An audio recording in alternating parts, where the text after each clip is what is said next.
درود پاک پڑھ لیں۔ اللہم صلی علی سیدنا مولانا محمد وعلی آل سیدنا و مولانا محمد وبارک وسلم۔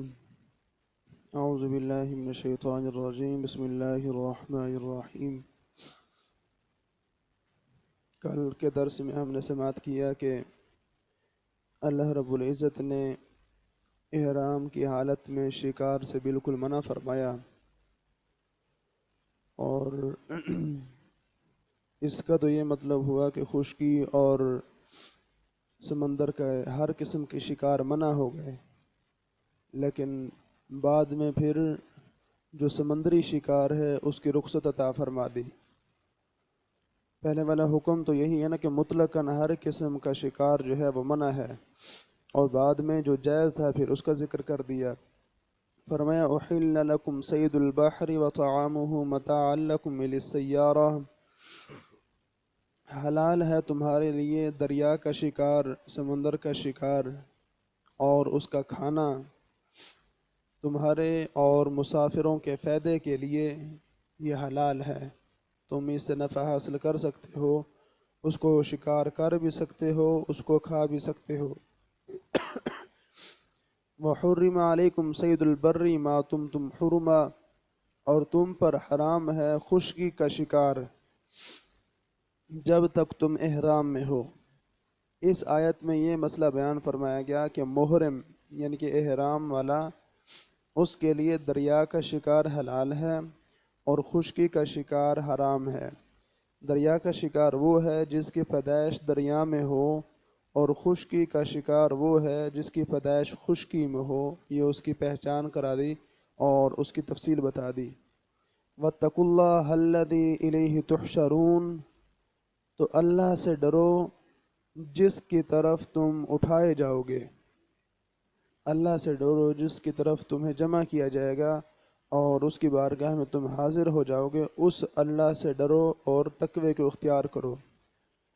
جعل اللہ الکعبۃ البیت الحرام قیاما للناس والشہر الحرام والہدی والقلائد، اللہ نے ادب والے گھر کعبہ کو لوگوں کے قیام کا باعث فرمایا، اور حرمت والے مہینے اور حرم کی قربانی اور گلے میں علامت آویزاں جانوروں کو۔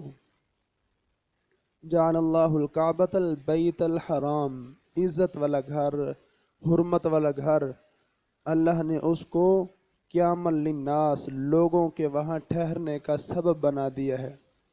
لوگ کعبے کی وجہ سے وہاں ٹھہرتے ہیں اور وہاں پر قیام کرتے ہیں کہ وہاں پر دینی اور دنیاوی امور کا قیام ہوتا ہے۔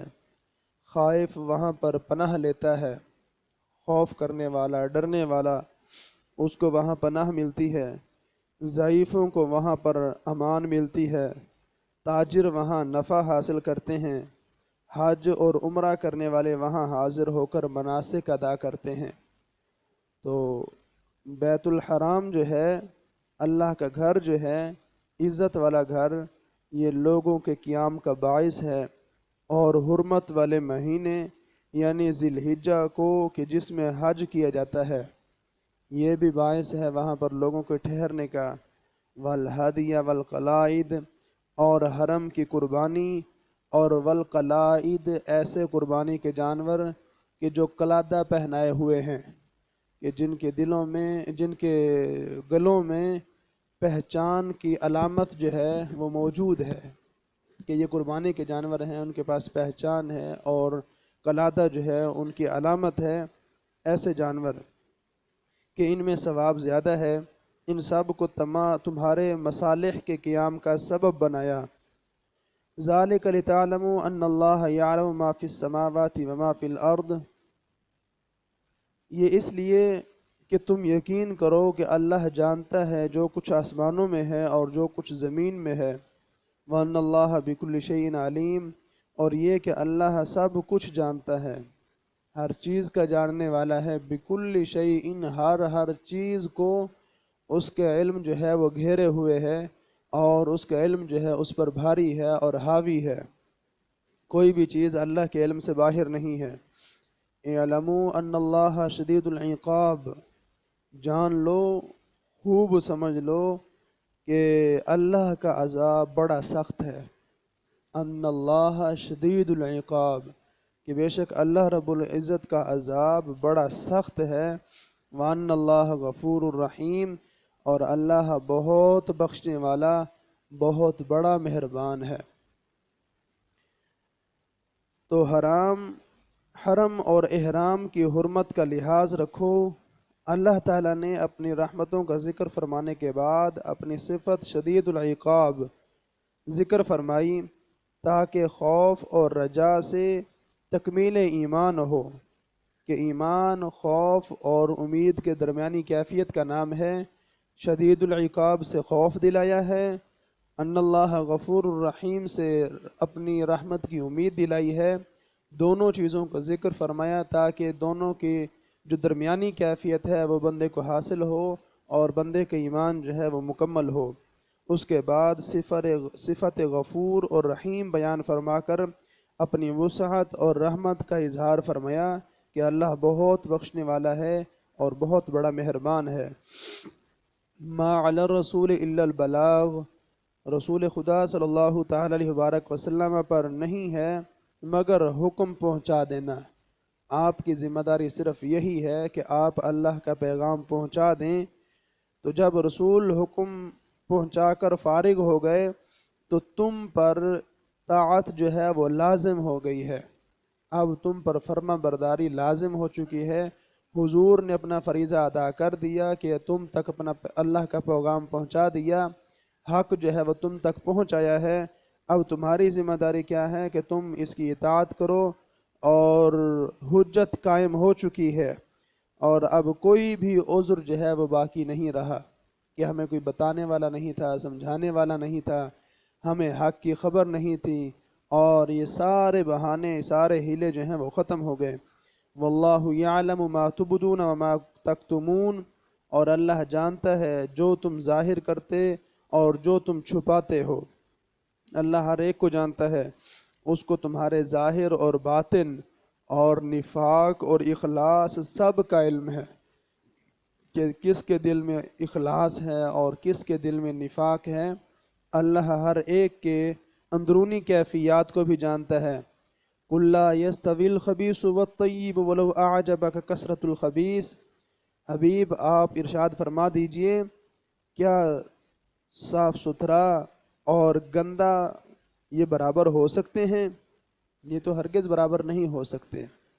لا یستوی برابر نہیں ہیں، الخبیث خبیث والطیب اور پاکیزہ، خبیث اور پاکیزہ جو ہیں یہ برابر نہیں ہیں، اور یعنی حلال اور حرام، نیک اور بد، مسلمان اور کافر اور کھرا کھوٹا ایک درجہ میں نہیں ہیں، اور یہ برابر نہیں ہو سکتے۔ وَلَوْ أَعْجَبَكَ كَثْرَةُ الْخَبِيثِ، اگرچہ تجھے گندے کی کثرت جو ہے وہ بھائے، وَلَوْ أَعْجَبَكَ اگرچہ تمہیں تعجب میں مبتلا کر دے، کثرت الخبیث خباثت کی کثرت، اس میں بڑی کثرت ہے اور اس کی کثرت کی وجہ سے تم تعجب میں آ جاؤ، لیکن پھر بھی جو طیب ہے اس کا مقابلہ خبیث نہیں کر سکتا، چاہے اس کی کثرت ہو، اس کی کتنی ہی زیادتی کیوں نہ ہو، لیکن پھر بھی وہ اس کا مقابلہ نہیں کر سکتا۔ فاتقوا اللہ، تو اللہ سے ڈرتے رہو، یا اولی الالباب، اے عقل والو، اے عقل والو جن کو اللہ نے عقل سے نوازا ہے اور عقل جیسا جوہر عطا فرمایا ہے، ان کو حکم ہے کہ اللہ سے ڈرو، لعلکم تفلحون، تاکہ تم فلاح پاؤ، اس میں تمہارا ہی فائدہ ہے اور اس میں تمہیں ہی سرخروئی جو ہے وہ نصیب ہوگی اور تم ہی کامیاب ہوں گے۔ فرمایا کہ خبیث اور طیب برابر نہیں ہو سکتے، چاہے خبیث جو ہے اس کی کثرت ہو، یعنی حلال اور حرام برابر نہیں ہو سکتے، چاہے حرام کی اتنی کثرت ہو کہ تم جو ہے وہ تعجب میں مبتلا ہو جاؤ کہ اتنا مال اور اتنی کوٹھیاں، اتنے بنگلے، اتنے رقبے، جتنی مرضی کثرت ہو، اور تم اس کو دیکھ کر حیران بھی رہ جاؤ، پھر بھی وہ حلال کے ایک لقمے کے برابر بھی نہیں ہے۔ اور نیک اور بد، نیک جو ہے وہ ایک ہو، ہزار بد ہوں، بڑے اونچے اونچے منصب پر ہوں، بڑے بڑے عہدوں پر ہوں، اور ان کی جو ہے وہ بڑی عزت اور تکریم ہو، ان کو سیلوٹ کیا جائے، لیکن پھر بھی لاکھوں بد جو ہیں وہ کسی ایک نیک کا مقابلہ نہیں کر سکتے، اس کے برابر ہرگز نہیں ہو سکتے۔ مسلمان اور کافر، مسلمان ایک ہے، مزدور ہے، غریب آدمی ہے، اور کافر جو ہیں وہ لاکھوں ہیں، ہزاروں ہیں، اور بہت عیش و عشرت کے ساتھ زندگی گزار رہے ہیں، لیکن پھر بھی اس کی غربت کے برابر جو ہے وہ ایک بھی نہیں ہو سکتا، کیونکہ اس کے پاس اسلام کی دولت ہے اور کافر کے پاس اسلام کی دولت نہیں ہے۔ اس وجہ سے کافر کی چاہے کثرت ہی ہو اور وہ بہت زیادہ بھی ہوں، مالی اعتبار سے، منصب کے اعتبار سے، قوت اور طاقت، جاہ و حشمت کے اعتبار سے، لیکن پھر بھی وہ ایک غریب مسلمان کا مقابلہ بھی نہیں کر سکتے، وہ اس کے برابر بھی نہیں ہیں۔ اور کھرا اور کھوٹا، ہزار سکے جو ہیں وہ کھوٹے ہوں اور ایک جو ہے وہ کھرا ہو، ہزار کھوٹے جو ہیں وہ ایک کا کھرے کا مقابلہ نہیں کر سکتے، کہ قیمت اسی کی لگے گی جو کھرا ہوگا۔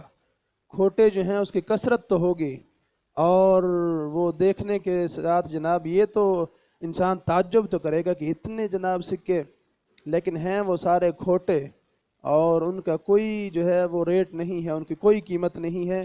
قیمت جب بھی لگے گی وہ کھرے کی ہی لگے گی، عزت جو ہے وہ اسی کی ہوگی جو کھرا ہوگا، معیار اسی کا ہوگا جو کھرا ہوگا۔ کھوٹے کا نہ کوئی معیار ہے اور نہ کوئی اس کی عزت ہے۔ تو فرمایا کہ خبیث کی چاہے کثرت ہو اور اس کی کثرت جو ہے وہ تمہیں تعجب میں مبتلا کر دے، لیکن پھر بھی خبیث جتنے بھی ہو جائیں وہ طیب کا مقابلہ نہیں کر سکتے۔ تو لہٰذا واتقوا اللہ، تم تقوی کو اختیار کرو، تقوی کو اختیار کرو اے عقل والو، تاکہ تمہیں اللہ کی طرف سے کامیابی اور فلاح نصیب ہو۔ اللہ رب العزت کی بارگاہ میں دعا ہے کہ اللہ تبارک و تعالی قرآن و سنت کے مطابق ہمیں اپنے عقائد، اپنے اعمال کو درست رکھنے کی توفیق عطا فرمائے، اور اس کے صدقے ہماری مغفرت فرمائے۔